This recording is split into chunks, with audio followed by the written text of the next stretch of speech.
మన Chiranjeevi vascular and multi speciality hospital దేశంలోనే best vascular and endovascular facilities and all multi speciality care.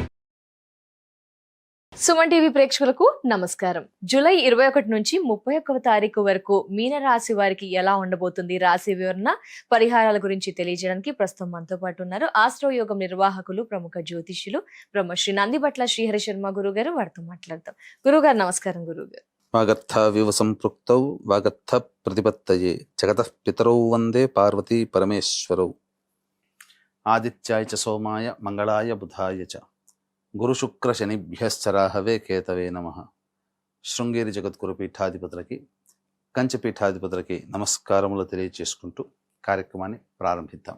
గురుగారు, చివరి రాశి మీన రాశి జూలై 21 నుంచి 31వ తారీఖు వరకు ఎలా ఉండబోతుంది? గ్రహ సంచారం వల్ల ఎలాంటి ఫలితాలు ఉండబోతున్నాయి? మీన రాశిలో జన్మించినటువంటి వాళ్ళకి సంపూర్ణముగా గురు అనుగ్రహం ఉందమ్మా. అందువల్ల చేపట్టినటువంటి పనులలో ముందుకు సాగుతాయి. అలాగే కుజుడు కూడా సంపూర్ణంగా ఉండడం వల్ల ధైర్య సాహసాలు ప్రదర్శించి అన్ని విధాలుగా కార్యక్రమాల్ని చక్కబెట్టుకుంటూ వస్తారు. అయితే ప్రధానంగా ఒక విషయంలో మాత్రం వీరు సిద్ధంగా ఉండాలి. ఏంటి గురువుగారు? ఈ మీన రాశిలో జన్మించినటువంటి వాళ్ళకి రాశిలోనే శని సంచారం జరుగుతుంది. జన్మశని, ఏలిన నాటి శని అంటారు. కానీ వక్రీకరించినటువంటి కారణం చేత ఆకస్మిక ప్రయాణాలు అనేటువంటివి ఏర్పడతాయి. కాబట్టి ప్రయాణాలకి సిద్ధంగా ఉండాలి. ఖర్చులు కూడా ఆకస్మికంగా కలుగుతాయి. ఆ ఖర్చులకు తగ్గట్టుగా మనం కూడా సిద్ధపడాలి. అలాగే ఇంట్లో వరుసకి పెద్ద అయినటువంటి కుటుంబ వ్యక్తులు అంటే అన్నయ్య మరియు మేనమామకు సంబంధించినటువంటిది, వాళ్ళతో కాస్త విభేదాలు, వాళ్ళ గురించి ఎక్కువగా ఖర్చు పెట్టాల్సినటువంటి రావడం, అలాగే అటువంటి వాళ్ళు మీ మీద ఎక్కువగా డిపెండ్ అవ్వడం, అనగా ఈ మీనరాశి మీద డిపెండ్ అవ్వడం అనేటువంటిది జరుగుతుంది. కాబట్టి బాధ్యతలు తీసుకోవడానికి సిద్ధంగా ఉండండి. ఇది మనం ఈ యొక్క సంబంధించినటువంటి శని మార్పు వల్ల మనం చెప్పవచ్చు. అయితే ఇక్కడ గమనించుకున్నట్లయితే ఉద్యోగస్తులు ఇంకొంతకాలం వెయిట్ చేయాలి. వేరే సంస్థల్లో మారాలనుకున్నా, నిరుద్యోగస్తులు కొత్త ఉద్యోగంలోకి మారాలనుకున్నా, అలాగే ఈ యొక్క సంబంధించినటువంటి ప్రమోషన్స్ కోసం ఎదురు చూస్తున్నా, కొద్ది రోజులు ఓపిక పడితే మంచి రోజులు ప్రారంభమవుతాయి. అన్నిటికంటే ఫైనాన్స్ రంగంలో ఉన్నటువంటి వాళ్ళకి, ఇన్వెస్ట్మెంట్స్ పరంగా స్టాక్స్ మార్కెట్లో పెట్టుబడులు పెట్టేటువంటి వాళ్ళకి, ఇంకా ఏదైనా కానీ వ్యాపార విస్తరణ అలాంటి సంబంధించి పెట్టుబడి పెట్టడానికి ఇప్పుడు అనుకూలమైనటువంటి సమయం. ఎందుకంటే స్టాక్స్ లో పెట్టినా కానీ అంటే ఏంటి, తెలివితో ఆలోచన చేసి సంపాదిస్తారు కదా, అటువంటి వాటన్నింటికీ కూడాను యోగదాయకంగా ఉంటుంది. గృహం కొనుక్కోవాలి అనుకునే ఆలోచన ఎవరికైతే వస్తుందో ఆ గృహానికి సంబంధించినటువంటి లోన్స్ శాంక్షన్ అవ్వడం కానీ, ప్రధానంగా ధనపరంగా ఇబ్బందుల నుంచి బయటపడడం కానీ జరుగుతుంది. ఈ విధంగా సొంత ఇంటి కల నెరవేరుతుంది.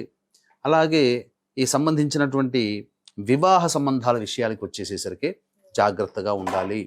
అంటే వివాహం ప్రయత్నంలో ఉన్నటువంటి అబ్బాయిలు అమ్మాయిలకి అంత ఈజీగా వివాహ సంబంధాలు కోరుకున్నవి లభించవు. అలాగే దంపతుల మధ్య మరియు ఈ సంబంధించినటువంటి ప్రేమికుల మధ్య పొరపచ్చాలు వచ్చే అవకాశం ఉంటుంది. కాస్త ఎడబాటు అనేటువంటిది ఉంటుంది. కాబట్టి దీన్ని ప్రాక్టికల్గా తగ్గించాలి అనుకున్నప్పుడు మన ఇష్ట సఖులతో, అనగా భార్యతో కానీ, భర్తతో కానీ, ప్రేమికులతో ఎవరైనా కానీ అతిగా ప్రవర్తించకూడదు. వాళ్లతో వాగ్వివాదాలు పనికిరావు. కాస్త సంతోషంగా ఉండడానికి ప్రయత్నం చేస్తే చాలా మటుకు సమస్యలు తగ్గుముఖం పడతాయి. ఎందుకంటే గ్రహాలు ఎప్పుడు ఒకే రకంగా ఉండవు కదా, మారుతూ ఉంటాయి కదా.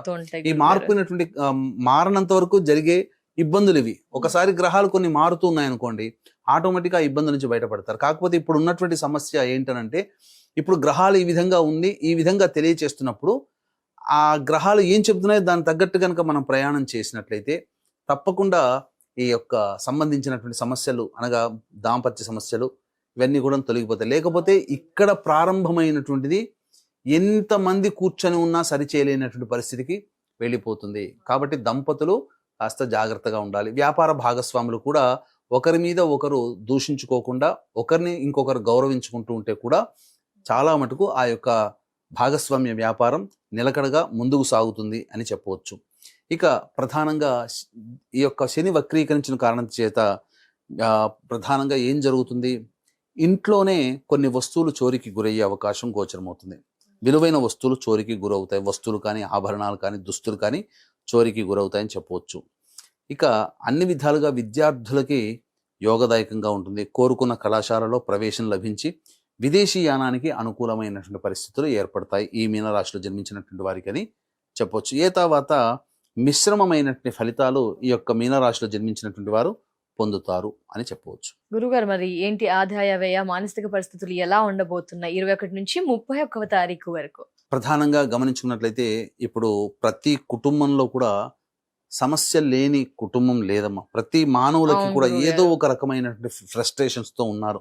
మానసిక ప్రశాంతత లేక, ఇల్లు కట్టుకోవాలని కోరిక నెరవేరక, శత్రు ఫైనాన్షియల్ సమస్యలు, ప్రాబ్లమ్స్. కోర్టు సమస్యలు, అలాగే ప్రయోగ బాధలు, ఆర్థిక పరంగా ఫైనాన్షియల్ ప్రాబ్లమ్స్ అనేటువంటివి ఉండడము, అలాగే విద్య, వివాహ, ఉద్యోగ, దాంపత్య, అనారోగ్య సమస్యలు ఎక్కువగా ఉండడము. దీనికి తోబాటుగా శని వక్రీకరిస్తున్నాడు 27వ తారీఖు నుంచి. కాబట్టి 12 రాశుల వారికి కూడా ఏదో ఒక రకమైన ఎఫెక్ట్ మాత్రం శని ప్రభావం వల్ల కలుగుతుంది. కాబట్టి వీటన్నిటికీ నివారించడం కోసమే తొలి ఏకాదశి సందర్భంగా జూలై 25వ తేదీన రాత్రి 9 గంటలకి మన పీఠం ఆధ్వర్యంలో ఈ సంబంధించినటువంటి వారాహి, ప్రత్యంగిర, బగళాముఖి, రాజశ్యామల, ధూమావతి, శనైశ్చర హోమాది కార్యక్రమాలు అనేటువంటి జరిపించి పూజ చేసిన వారాహి మాల ఇవ్వడం జరుగుతుంది. ఈ కార్యక్రమంలో గోత్రనామాదులు నమోదు చేసుకునేటువంటి భక్తులు జూలై 25వ తారీఖు రాత్రి 8 గంటల లోపల నమోదు చేసుకోవచ్చు.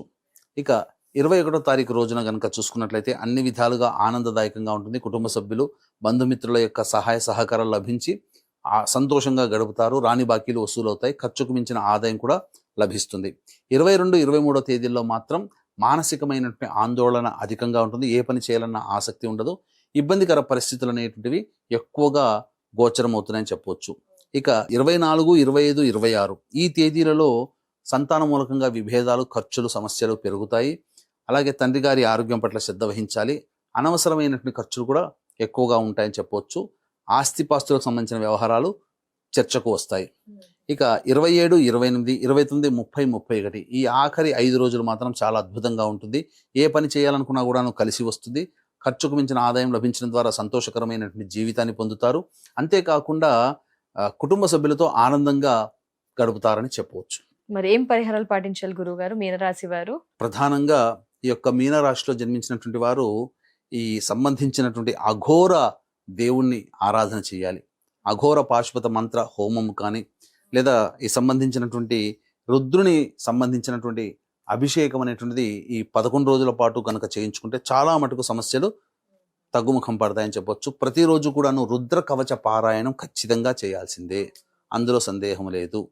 ఇక ప్రధానంగా ఎలాగో ఈ సంబంధించినటువంటి మన పీఠం ఆధ్వర్యంలో జూలై 25వ తేదీన రాత్రి 8 గంటల లోపల మన పీఠం ఆధ్వర్యంలో జరిగే వారాహి, ప్రత్యంగిర, బగళాముఖి, రాజశ్యామల, ధూమవతి, శనిశ్చర హోమాది కార్యక్రమాల్లో నమోదు చేసుకునే దలుచు భక్తులు ఆ కార్యక్రమంలో నమోదు చేసుకోవచ్చు. నమోదు చేసుకున్న వాళ్ళకి వారాహి మాల ఇవ్వడం జరుగుతుంది. తప్పకుండా. ధన్యవాదాలు గురుగారు. ద్వాదశ రాశుల వారి రాశి వివరణ తెలియజేస్తూ పరిహారాల గురించి వివరించినందుకు నమస్కారం గురుగారు. సర్వం శ్రీ ఉమామహేశ్వర పరబ్రహ్మార్పణమస్తు.